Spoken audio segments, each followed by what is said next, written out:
오늘 예수님께서 사망 권세를 깨고 부활하신 바로 승리하신 날입니다. 우리 예수 그리스도는 십자가에서 죽음으로 끝나고 멈춰버린 것이 아니라 사흘 만에 죄와 사망의 권세를 깨트리고 무덤에서 부활하신 줄 믿습니다. 따라서 인류에게 오늘처럼 역사적이고 또 축복된 날은 없다고 하는 것이죠. 예수 그리스도께서 죽음을 이기고 사흘 만에 부활하심을 통해서 우리의 첫 열매가 되어주셨습니다. 따라서 우리도 주님처럼 부활의 영광으로 부활의 소망으로 다시 살아나는 은혜가 우리 가운데 주어지게 되었다고 하는 것입니다. 우리 인생도 여러분 죽음으로만 끝나버린다라면 얼마나 절망적입니까? 죽음으로만 거기서 우리의 인생의 역사가 멈춰버린다라면 얼마나 불행한 인생입니까? 그러나 죽음에서 끝나는 것이 아니라 예수님이 부활하신 것처럼 우리도 죽음에서 다시 살아나고 부활의 영광으로 다시 영화롭게 된다고 하는 하나님의 은혜가 우리를 위해서 예비되어 있다는 것입니다. 죽음으로 끝나는 게 아니에요, 여러분. 죽음으로 끝난다고 하면은 그 인생은 참으로 불행한 사람입니다. 죽음을 깨고 우리는 거룩한 모습으로, 영광스러운 모습으로 영원한 하나님의 나라에서 살아가는 축복이 우리를 위해서 예비되어 있기 때문에 이 부활의 신앙이 굉장히 중요하고 예수님이 죽음을 깨고 부활하신 것이 우리에게 굉장한 축복이고 의미가 있다고 하는 것입니다. 여러분, 예수님의 부활 사건이 어느 날 갑자기 일어난 것입니까? 어느 날 갑자기 우연하게 일어난 것입니까?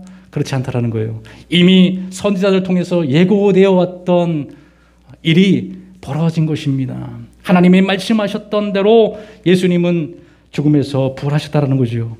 시편 16편 10절에 보면 내 영혼을 소홀에서 버리지 아니하며 주의 거룩한 자를 멸망시키지 아니하실 것임이라고 다윗이 고백한 것처럼 다윗의 이 고백은 예수 그리스도가 오셔서 죽은 자들을 죽음에서 내버려 두지 않고 다시 살려낼 것에 대해서 말씀하고 예언한 것입니다.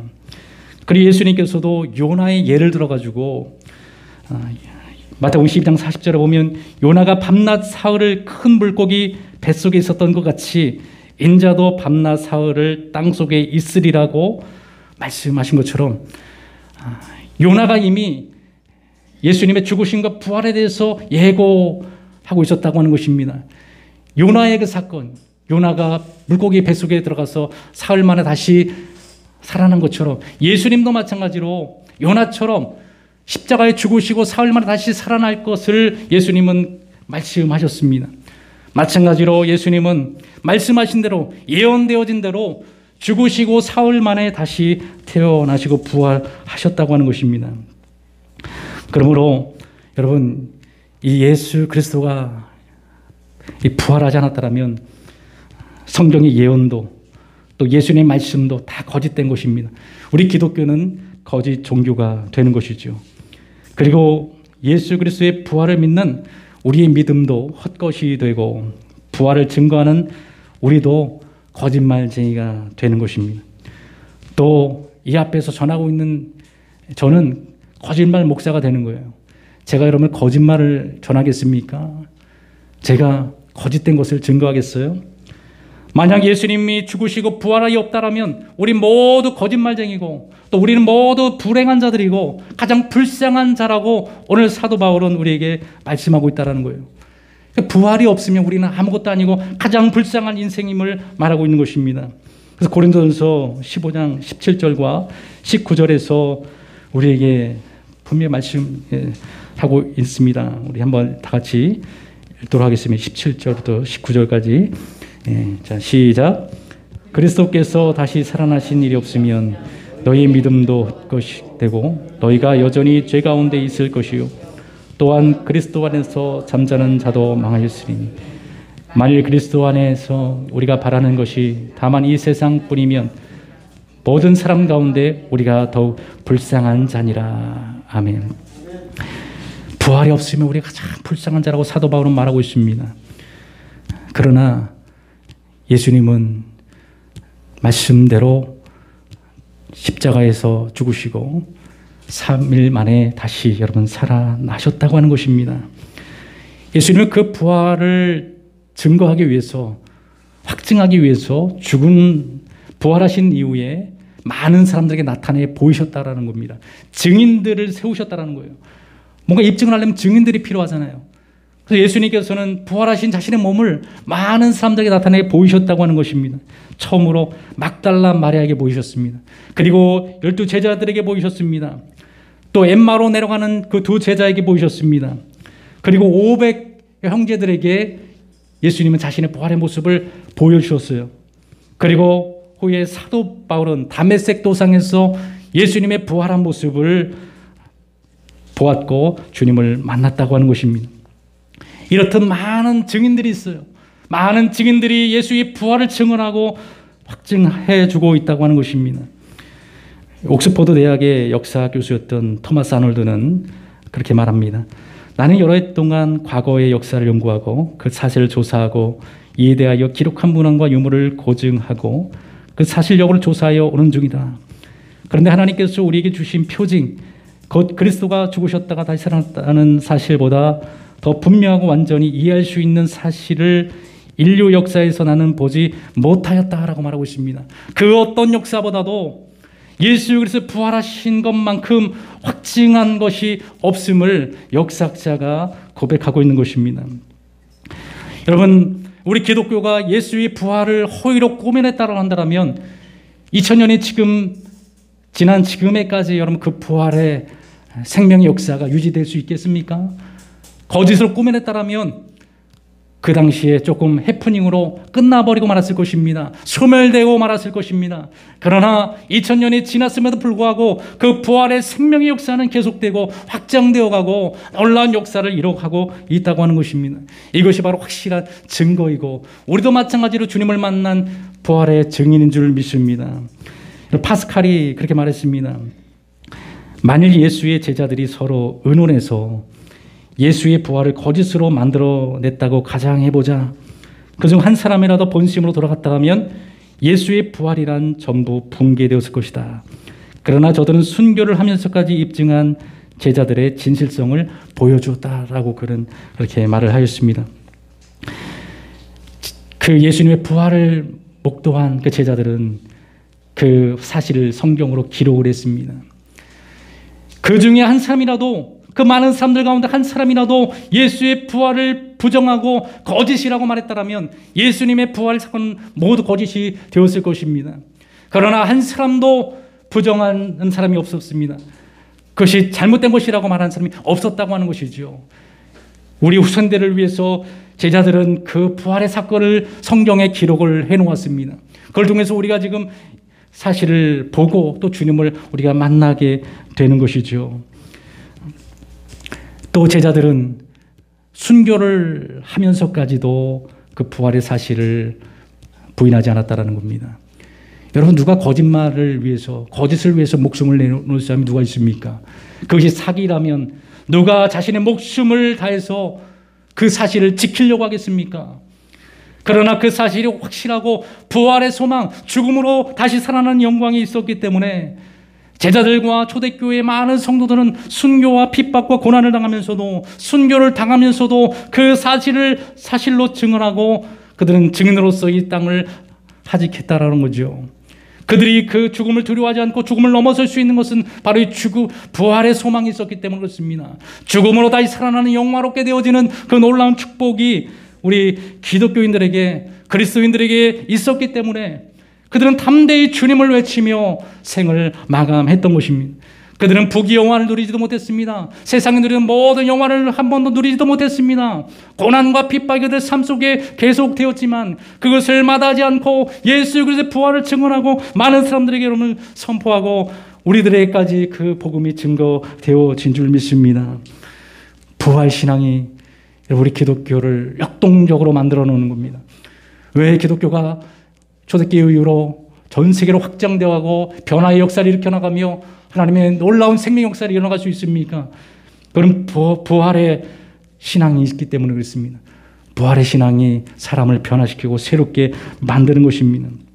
따라서 부활이 없다라면 우리는 가장 불쌍하고 가장 어리석은 자지만 부활이 있기 때문에 우리는 가장 영광스럽고 가장 축복된 사람인 줄 믿습니다. 부활신앙은 기독교의 핵심이고 신앙의 초석이며 이런 삶의 원동력이 되는 것입니다. 삶의 원동력이 되는 거예요. 부활신앙은 어떤 어려움과 고통, 슬픔과 낙심, 절망이 찾아온다 할지라도 주님과 함께 다시 살아나는 축복이 있어요.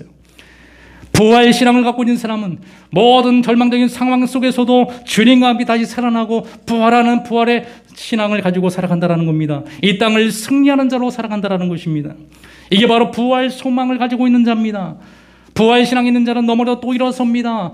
넘어져도 다시 또 일어섭니다. 엎어져도 또 일어나는 것이 바로 부활신앙인 거지요. 나의 힘이 아니라 하나님이 함께함을 통해서 부활하신 주님이 나를 붙들어 주시고 일으켜 세우심을 통해서 우리가 다시 일어나게 되는 것입니다. 승리를 향해 나가게 되는 것입니다. 하나님의 영광으로운 세계 가운데 드러나게 된다는 것이죠. 예수를 믿으면 이렇게 우리 이 땅에서도 다시 일어설 수 있는 용기와 담대함을 갖게 되는 거예요. 하나님의 위로가 있습니다. 하나님의 치유하심이 있습니다. 하나님의 어루만지심이 있습니다. 쓰러져가는 우리를 하나님께서는 이렇게 세우시는 분이십니다. 꺼져가는 등불과 상한 갈대를 꺾지 아니하시는 하나님이십니다. 연약한 자들을 보살피시고 치유하시고 다시 이렇게 세우시는 하나님이 바로 부활하신 하나님이십니다. 우리의 왕이고 우리의 통치자라는 거죠. 여러분, 우리의 주님의 손길과 주님의 이렇게 세우심이 없다라면 우리는 주의 일을 감당할 수 없습니다. 이 땅에서 우리가 주님의 뜻을 이루어갈 수 없다라는 거죠. 날마다 이렇게 세우시는 하나님의 손길, 날마다 죽음에서 우리를 다시 이렇게 세우시는 하나님의 능력, 그것이 바로 하나님의 은혜입니다. 은혜가 임하는 거예요. 우리의 왕이신 하나님은 무법의 하나님이 아닙니다. 그분은 세밀하게 우리를 돌보시는 분입니다. 우리 마음을 살피시는 분이시고 우리 모든 걸 다 들어주시는 하나님이시라는 거죠. 그 안에서 우리 다시 살아나는 것입니다. 그 안에서 꽃이 피는 거예요. 겨울에 다 죽었던 그런 들판이 다시 살아나는 것처럼 주의 은혜가 임할 때, 부활의 영광이 우리 가운데 충만하게 넘쳐날 때 우리는 그 안에 다시 살아나는 것입니다. 언제나 즐거움과 기쁨으로 얼굴을 환하게 빛나며 살아가는 꽃장수 할머니가 있었습니다. 어느 날 단골 손님이 할머니에게 물었어요. 할머니는 어떻게 그렇게 맨날 이렇게 즐거우세요? 근심 걱정이 없으신가 봐요. 천만에요. 근심 걱정이 없는 사람이 어디 있나요? 내게도 고통스러운 일, 짜증스러운 일, 걱정거리가 많이 있습니다. 근데 어떻게 그렇게 즐겁게 살아갈 수 있나요? 나는 3일의 비밀을 가지고 있습니다. 3일의 비밀이 뭔데요? 문제가 생기면 하나님 앞에 그 문제를 해결달라고 3일 동안 기도하는 것입니다. 그러면 예수님이 죽음에서 3일 만에 부활하신 것처럼 나의 문제가 해결됩니다. 꼭 3이라고 하는 숫자가 통하지 않는다 할지라도 예수님이 죽음에서 부활하신 것처럼 우리의 삶도, 우리 고난도, 우리 환경도 언젠가는 다시 살아난다고 하는 것을 저는 믿기 때문에, 그래서 그 하나님을 믿음으로 항상 기쁘고 즐거움으로 살아갈 수 있는 것입니다. 정말 어디 보면은 부활의 신앙을 분명하게 보여준 고백이라고 생각이 됩니다. 여러분, 우리에게도 마찬가지로 우리 믿음의 사람들은 반드시 살아나는 축복이 있습니다.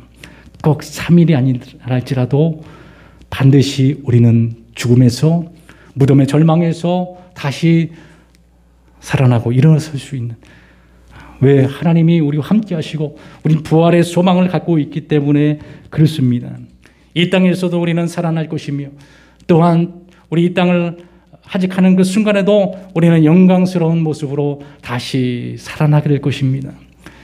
이것이 여러분 우리에게 주어진 약속이고 축복인 줄 믿습니다. 얼마나 놀라운 은혜입니까? 얼마나 놀라운 축복입니까? 예수의 부활을 믿지 않는 사람들은, 그들은 죄 가운데 살아가며 죽음 가운데 하나님의 심판 안에 영원한 지옥으로 그들은 떨어지게 되는 것입니다. 불행한 사람들입니다. 예수의 부활을 부정하고 예수의 부활을 믿지 않고 거짓말이라 할지라도, 여러분, 부활이 사실인 것을 어떻게 거짓이라고 말할 수 있습니까?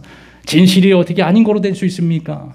목에 칼이 들어와도 예수의 부활을 부정할 수 없는 것, 그 사실을 우리가 왜곡할 수는 없는 것입니다. 아무리 세상 사람들이 부정하고 믿지 않는다 할지라도 여러분 사실이 왜곡될 수 있습니까? 진리가 변하지 않는 거예요. 예수님 부활하신 것을 어떻게 우리가 거짓말이라고 말할 수 있습니까? 세상 사람들이 아무리 부정하고 아무리 그들이 조롱하고 믿지 않아도 예수님은 죽으셨다가 살아나셨다고 하는 거예요. 이게 사실이고 진리이고 성경이 예언한 대로 그대로 이루어졌고 또 증인들이 있습니다. 호도한 증인들이 있어요. 또 우리도 그 증인인 것입니다. 이보다 더 확실한 게 어디 있어요? 확실한 물증이 어디 있습니까? 이렇게 많은 증인들이 여러분 어디 있습니까? 어떤 사건을 우리가 증인을 채택할 때 증인들이 한두 명밖에 더 있어요. 근데 우리는 전 세계에 예수의 부활의 증인들이 얼마나 많이 살아가고 있습니까? 이보다 더 많은 증인들이 있으면 여러분 나와보라고 하세요. 이거는 분명한 사실임을 말해주고 있습니다. 믿지 않는 것은 그들의 책임인 것이지만 그들의 그 대가를 반드시 치르게 될 것이고, 그러나 여러분 우리는 하나님의 부활을 믿는 자로서 영원한 영광스럽게 또 부활의 소망으로 다시 살아나는 축복이 저 여러분들에게 예비되어 있음을 여러분 믿으시고 그 부활의 기쁨과 소망 가운데 살아가는 승리하는 여러분들 되기를 주님으로 축원합니다. 기도하겠습니다. 사랑과 은혜가 풍성하신 아버지 하나님, 은혜와 사랑 감사합니다. 예수님이 다시 부활하셔서 많은 사람들이 나타내 보이시고 또 우리에게 찾아오셔서 우리를 만나주시고 자신의 부활의 영광을 우리에게 보여주신 아버지 하나님, 우리가 이 땅에서 살아갈 때에 부활 신앙으로 날마다 승리하는 삶을 살게 하시고 이 땅에서 많은 절망과 어려움과 고통과 낙심 속에서도 주님과 함께 날마다 살아나는 부활하는 놀라운 역사가 있게 하시고 축복이 아버지 하나님 일어날 수 있게 하셔서 이 땅에서 다시 일어나는 놀라운 은혜가 있게 하시고 또한 죽음에서도 아버지 하나님 소망을 갖는 다시 거룩한 모습으로 태어나는 그 아버지 하나님 약속 가운데 늘 살아갈 수 있게 하셔서 늘 주님의 증인으로서의 온전한 삶을 살아가며 그 주님을 증거하는 증인으로서 온전히 살아갈 수 있게 해주셔서 나를 통해 우리를 통해 하나님의 뜻이 이루어지게 하시고 주의 복음이 증거될 수 있도록 하나님 역사하여 주옵소서. 감사하며 예수님의 이름으로 기도하옵나이다. 아멘.